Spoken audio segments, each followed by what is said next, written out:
우리 성도님들께서는 누군가에게 손편지를 써보신 적이 있으십니까? 아마 우리 성도님들께서는 청년 시절에 옛날에 좀 편지를 많이 썼던 기억이 있을 줄 압니다.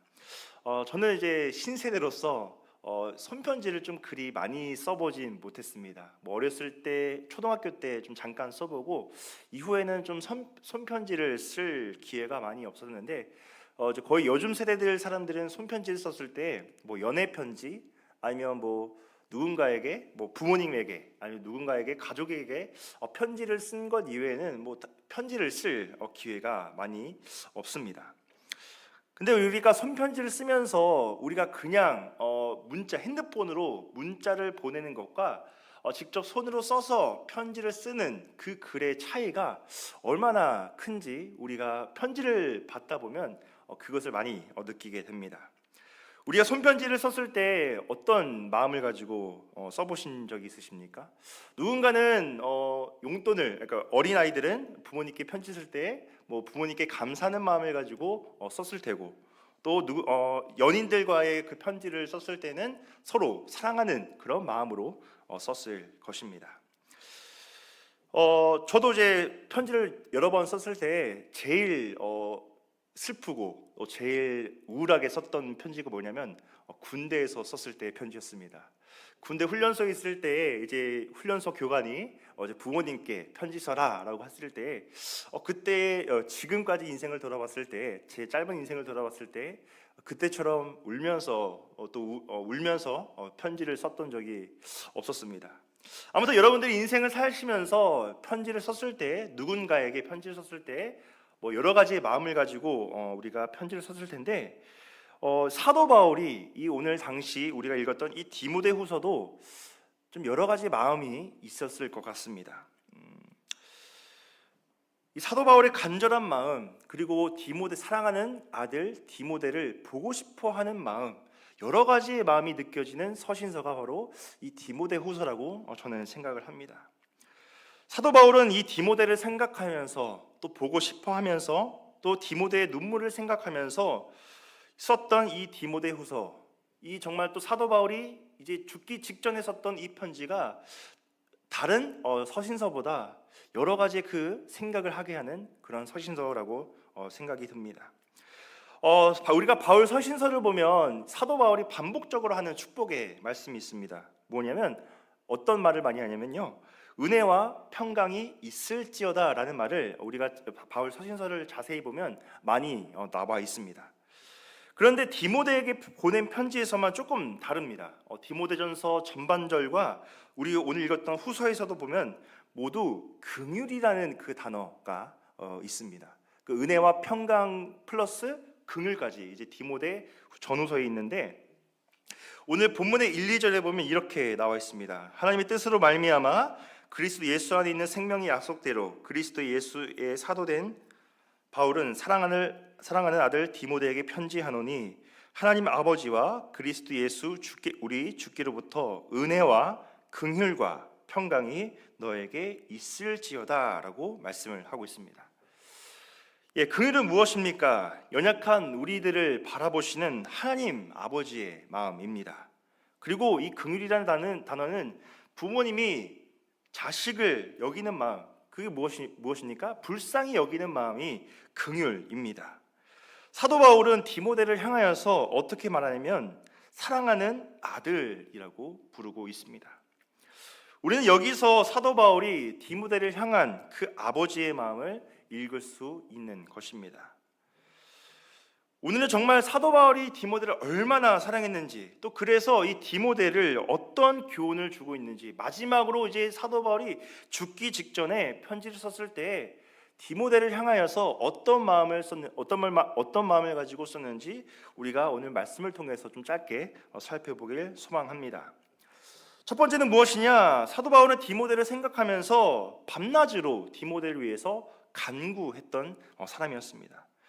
오늘 본문 3절에 보니까 이렇게 표현합니다. 내가 밤낮 간구하는 가운데 쉬지 않고 너를 생각하여 청결한 양심으로 조상적부터 섬겨오는 하나님께 감사하였다라고 말씀을 하고 있습니다. 디모데는 사도 바울이 가장 아끼고 사랑했던 제자였고 또 마음으로 낳은 아들이었습니다. 사랑하면 밤낮 그 삶을, 그 대상을 생각하게 됩니다. 사도 바울은 디모데를 생각하면서 밤낮 기도할 때에 이 디모데를 향하여서 하루도 빠짐없이 계속해서 이 디모데를 위하여서 기도하였다라고 말씀을 하고 있습니다. 우리도 누군가를 위하여서 기도할 때 감정이 다양하죠. 어떤 사람들은 걱정이 많아서 그 사람을 향해서 기도할 때도 있고, 또 어떤 사람은 감사의 대상이 되어서 또 그 사람에 대한 감사의 그런 기도를 드릴 때가 있고, 또 어떤 사람들은 기쁨의 대상자가 될 수도 있습니다. 사도 바울에게 있어서 우리 여러 교회들이 있죠. 에베소 교회, 사도 바울이 사역하고 개척했던 교회가 여러 교회가 있었습니다. 특별히 고린도 교회와 갈라디아 교회는 좀 염려의 대상이었고, 데살로니가 교회는 사도 바울에게 있어서 감사의 대상이었고, 또 빌립보 교회는 또 자랑의 대상이었습니다. 그만큼 우리가 기도할 때에도 여러 가지의 그 대상이 분명히 있을 줄 압니다. 근데 사도 바울에게 있어서 이 디모데는 이제 정말 영적인 믿음의 아들로서 그 어떤 사람들보다, 어떤 동력자보다 사도 바울의 뜻과 사도 바울의 그런 여러 가지의 말씀을 잘 듣고 따라왔던 제자 아들이 바로 디모데였던 것 같습니다. 우리도 여러 가지 기도의 대상자가 있습니다. 또 또 우리 믿음의 동력자들이 있습니다. 우리가 어떻게 생각하든 간에 우리가 밤낮 우리가 그를 위하여서, 사도 바울이 디모데를 위해서 밤낮 기도했던 것처럼 우리들도 우리의 여러 가지 기도의 대상들이 분명히 있을 줄 압니다. 우리의 가지, 우리의 동력자들, 우리의 가정, 우리의 교회, 또 이외에 여러분들의 여러 가지 기도의 대상이 있을 텐데, 그 대상을 위하여서 우리가 계속해서 기도하며 주님께 간구할 수 있는 우리들이 되었으면 좋겠습니다. 그리고 두 번째는 사도 바울은 디모데를 보고 싶어 했습니다. 4절과 5절에 이렇게 표현합니다. 내 눈물을 생각하여 너 보기를 원함은 내 기쁨이 가득하게 하려 함이니 이는 내 속에 거짓이 없는 믿음이 있음을 생각함이라. 이 믿음은 먼저 내 외조모 로이스와 내 어머니 유니게 속에 있더니 내 속에도 있는 줄을 확신한다라고 말씀하고 있습니다. 앞서 디모데전서 3장 14절을 보면 사도 바울은 디모데에게 속히 가기를 원한다라는 마음의 표현이 앞선 디모데전서 3장에 표현을 하였습니다. 그런데 결국 이제 사도 바울이 죽기 직전까지 디모데에게 가지 못하였습니다. 디모데전서를 쓰고 나서 4년에서 5년이 흐르고 나서 이제 이 디모데 후서를 썼는데, 사도 바울은 여전히 옥에 갇힌 상태에서 디모데를 보고 싶은 마음을 주체할 수 없어서 이제 마지막으로 이 디모데 후서 서신서를 쓰게 된 것입니다. 누구보다도 강인하고 누구보다도 정말 사역을 열심히 하고 누구보다도 담대했던 이 사도 바울이었지만, 이제 이 디모데 후서를 썼던 이 사도 바울의 그런 말투를 보면 이제 예전에 뭔가 강인했던 사도 바울의 모습이 아니라 이제 늙고 연약한 그런 사도 바울의 모습을 우리가 발견하게 됩니다. 사도 바울은 이제 자신이 세상 떠날 날이 얼마 남지 않은 것을 이제 알고 있었습니다. 옥중에서 정말 외롭고 힘든 상황에서 이제 정말 간절하고 절박한 심정으로 썼던 이 사도 바울의 이 마지막 서신서, 마지막 편지가 바로 이 오늘 본문의 디모데 후서입니다. 그래서 디모데 후서는 이제 우리가 쉽게 표현하자면 이제 바울의 유언과도 같은 말씀입니다. 사도 바울은 디모데를 생각했을 때 어떻게 생각했냐? 그의 거짓 없는 믿음이 너무나 사랑스럽고 또 그래서 디모데를 너무나 보고 싶어 했습니다. 사랑하는 사람을 만나면 어떻습니까? 저절로 반갑기도 하고 먼저 손을 내밀고 싶고 먼저 안고 싶은 그런 마음이 우리 마음 가운데 저절로 생기게 되지 않습니까? 사도 바울도 디모데를 만남으로써 그러한 그 만남의 기쁨, 그 기쁨이 충만하기를 원했습니다. 뒤에 디모데 후서 4장 9절에 보면 사도 바울은 디모데에게 어떻게 말하냐면 너는 어서 속히 내게 오라라고 요청을 하고 있습니다. 사도 바울은 디모데를 직접 보기를 원했고, 언제 내가 자신이 죽을지 모르는 상황에서 디모데를 보기 위하여서 계속해서 이 디모데를 보고 싶어하고 또 속히 오라라고 그렇게 간절히 요청하고 있습니다. 사도 바울도 어려웠을 때 찾았던 사람이 디모데였던 것처럼 우리도 어려울 때 보고 싶은 사람, 또 어려울 때 찾고 싶은 사람, 또 어려울 때 내가 이야기 한번 해보고 싶은 사람, 사도 바울에게는 디모데가 그런 사람이었습니다. 또 그런 동력자였습니다. 사도 바울이 디모데를 사랑했던 이유 중에 하나가 무엇이냐면 디모데가 가졌던 거짓 없는 믿음이었습니다.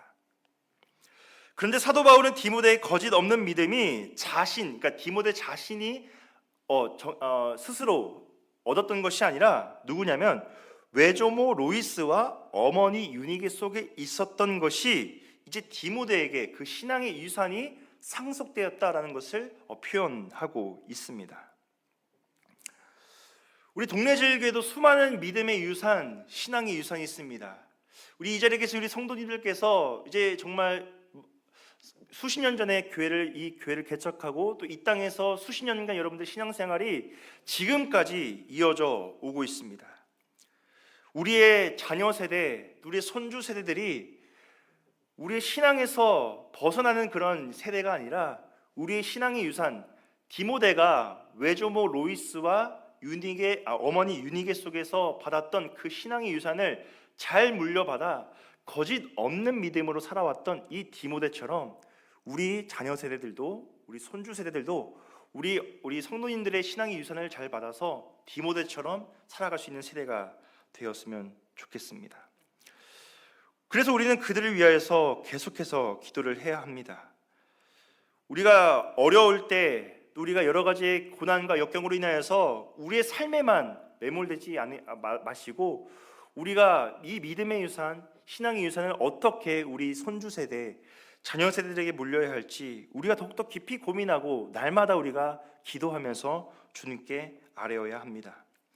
다시 본문으로 돌아가서 사도 바울이 이 디모데를 향하여서 이 외조모와 유니게 속에 얻었던 그 신앙을 그냥 표현했던 것이 아니라 정말 그 유산으로 물려주었던 그 모습을 계속해서 유지하고 살았던 그 디모데의 모습을 칭찬하고 있습니다. 그래서 사도 바울은 디모데를 계속해서 보고 싶어 했습니다. 사도 바울은 여러 동역자들을 만났고 또 여러 사람들을 만나고 또 경험했던 사람이 사도 바울이었습니다. 그 수많은 동역자 중에서 제일 마지막에 또 자신이 목숨이 잃기 그 직전에 그 생각했던 사람이 바로 디모데였습니다.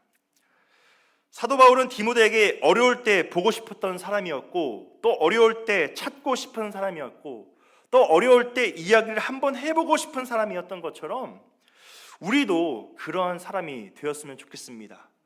우리 자녀 세대들에게, 우리 손주 세대들에게 그러한 사람이 되었으면 좋겠습니다. 거짓이 없는 믿음이 우리 가운데 넘치기를 소망합니다. 겉과 속이 다른 그러한 신앙생활을 하는 것이 아니라, 믿음 생활하는 것이 아니라 우리가 비록 연약하고 또 죄성을 가진 인간이지만 사도 바울이 디모데에게 거짓이 없는 너의 믿음이라고 말했던 것처럼 우리도 거짓이 없는 믿음을 가지고 우리가 믿음 생활을 할 수 있는 우리 모든 성도님들이 되었으면 좋겠습니다. 마지막 세 번째로 사도 바울은 디모데의 은사가 불일 듯 일어나기를 원하였습니다. 본문 6절에 보니까 이렇게 표현하고 있습니다. 그러므로 내가 나의 안수함으로 내 속에 있는 하나님의 은사를 다시 불일 듯 하게 하기 위하여 너로 생각하게 하였다라고 표현하고 있습니다. 디모데는 외할머니 로이스와 어머니 유니게로부터 신앙을 물려받았습니다. 그리고 사도 바울을 통하여서 또 이 디모데는 복음을 배웠고 또 사도 바울의 안수를 통하여서 은사의 불을 체험했던 사람이 바로 디모데였습니다. 사도 바울은 디모데를 향하여서 은사를 다시 불일 듯 하게 하라고 권면하고 있습니다. 그 이유는 디모데가 아무리 훌륭한 믿음을, 거짓이 없는 믿음을 가지고 있다고 할지라도 신앙의 불이 일어나지 않으면 우리가 주의 일을 제대로 감당할 수 없기 때문입니다. 부릴 듯하게 하기 위하여라는 그 말에 헬라어가 뭐냐면 아나조프레인이라는 헬라어 단어가 있습니다. 이것을 보니까 꺼져가는 불을 일으키는 것을 말하고 있습니다. 그러면 지금 이 디모데 신앙은 불이 꺼져가고 있다는 뜻을 또 뭔가 가지고 있는 것 같은데, 그런 것 같지는 않지만 추측상 그런 것 같지는 않지만 옛날만큼은 조금 사역을 잘 이렇게 좀 열정적으로 하진 않았던 것 같습니다. 그래서 이 사도 바울이 6절에 보는 바와 같이 너의 속에 있었던 그 하나님의 은사를 그냥 부릴 뜻이 아니라 다시 부릴 듯하게, 그러니까 다시금 이제 잃어버렸던 여러 가지의 그 힘들고 고난으로 인해서 아마 이 디모데가 사도 바울을 많이 걱정했을 것 같습니다. 자신의 모델이었던, 자신의 신앙의 아버지였던 사도 바울이 계속해서 옥에 갇히니까 또 사역을 하면서 또 수많은 어려움과 고난이 있지 않았겠습니까? 그래서 이제 여러 가지 어려움과 고난으로 인해서 좀 열정이 식어진 것 같습니다. 그런데 사도 바울은 그것에 연연하지 아니하고 너 속에 있었던 하나님의 은사를 다시 부릴 듯 하게 하기 위하여 너로 생각하였다라고 했던 이 사도 바울의 말처럼 우리의 식어졌던 그런 여러 가지 마음과 또 여러 가지 신앙의 열정이 다시 부릴 듯 하게 하는 그런 믿음, 또 그런 신앙생활을 할 수 있는 우리 성도님들이 되시기를 간절히 소망합니다. 우리 모두에게 신앙의 불이 필요합니다. 다시 부릴 듯하게 하기 위하여 우리가 살아가야 합니다. 우리가 옛날과 지금을 생각하면 많은 차이가 있죠. 저도 물론 30년의 짧은 인생을 살아봤지만 불과 10년 전, 아니 5년 전만 해도 교회를 나오는 것이 당연했습니다. 그런데 오늘날의 우리 신앙생활을 보면 어떻습니까? 주일 예배를 지키는 것이 이제 뭔가 이유가 생기면 이제 자기 합리화를 시키면서 여러 가지 이유와 또 여러 가지 말들을 하면서 그 예배를 사모하는 마음이 뭔가 옛날만큼은 좀 식어진 것 같습니다. 오히려 봉사를 할 때나 또 여러 가지 교회 사역을 감당했을 때 옛날에는 정말 자원하는 마음으로, 감사하는 마음으로 누가 시키지 않아도, 교회에서 시키지 않아도 우리가 자원해서 봉사하고 나가는데, 오늘날은 어떻습니까? 목사님이나 교역자가 시키면 못하겠다라고 그가 하는 것은 기본이고, 이 교회 봉사하는 것이 자원하는 마음이 전혀 생기지가 않습니다. 왜? 내 삶이 너무나 힘이 드니까. 내 삶이 너무나 지금 피폐해져 있는데 지금 교회 봉사하기도 힘든데 왜 자꾸 나한테 시키냐, 이런 마음이 들 때가 분명히 있습니다. 저도 그렇습니다. 옛날에는 교회 봉사하는 것이 당연했고 또 여러 가지 하는 것이 정말 나에게 있어서 감사의 내용이지만, 지금은 참 이 교회 봉사하는 것, 또 신앙생활하는 것이 너무나 힘이 들고 너무나 또 우리에게 뭔가 열정이 식어진 신앙생활 가운데 우리가 살아가고 있는 것 같습니다. 그래서 오늘 사도 바울이 이 6절에 말한 바와 같이 우리 모두에게 이 신앙의 불이, 또 우리의 하나님을 향한 그 마음이 다시 불릴 듯 하였으면 좋겠습니다. 우리가 하나님의 은혜를 사모하고 신앙의 열정을 사모하는 우리 모든 성도님들이 되시기를 예수 그리스도 이름으로 간절히 축복합니다. 오늘 우리가 말씀을 여러 가지 하였는데, 하나님께서 사도 바울을 부르신 것과 같이 오늘 우리도 부르셨고 또 여러 가지 직분을 우리가 가지고 있습니다. 전도사로서, 또 집사로서, 또 성도로서, 그리스도인으로서 여러 가지 우리의 사명과 직분을 우리가 감당하는 중에, 우리가 비록 연약하여서 때로는 두려움에 사로잡히더라도 우리가 조금 신앙이 좀 떨어진 그런 단계에 있을지라도 사도 바울이 디모데에게 권면한 바와 같이 우리가 받았던 그 신앙의 유산을 다시 부릴 듯, 우리가 받았던 하나님의 은사를 다시 부릴 듯하게 하기 위하여서 우리가 놓쳤던 여러 가지 사역과 또 여러 가지 여러분들의 맡겨주신 그 사명을 다시금 우리가 붙잡고 나아갔으면 좋겠습니다. 올 하반기와 또 남은 2024년도의 기간과 또 내년도에 2025년도의 사역도 능히 감당하였으면 좋겠습니다. 하나님의 은사를 각기 받은 대로 우리가 하나님을 향하여서 충성을 다해서 봉사하며 또 우리가 주님께서 저와 여러분들에게 맡겨주신 그 사명을 감당하시는 그런 우리들이 되었으면 좋겠습니다. 이제 우리가 해야 할 일은 무엇이냐? 성령 하나님께서 주시는 그 능력을 따라서 우리 삶 속에서 사명을 실천하면서 우리가 복음의 빛을 세상에 전하는 것입니다. 교회 안에서만 복음의 빛을 비추는 것이 아니라 여러분들의 삶의 자리에서, 일상의 삶에서 복음의 빛을 전하시는 우리 성도님들이 되었으면 좋겠습니다. 오늘 하루 하나님께서 저와 여러분들에게 주신 그 하나님의 은사를 다시 회복하고 다시 불릴 듯 하게 하기 위하여 우리가 능히 복음의 증거자로 사시는 우리들이 되었으면 좋겠습니다. 하나님께서 주신 그 사명을, 또 저와 여러분들의 그 삶을 두려워하지 마시고 오히려 그 예수 그리스도의 사랑과 능력으로 복음을 담대히 증거하면서 나아가시는 우리 동네 제일교회와 우리 모든 성도님들이 되시기를 주님의 이름으로 간절히 축복합니다.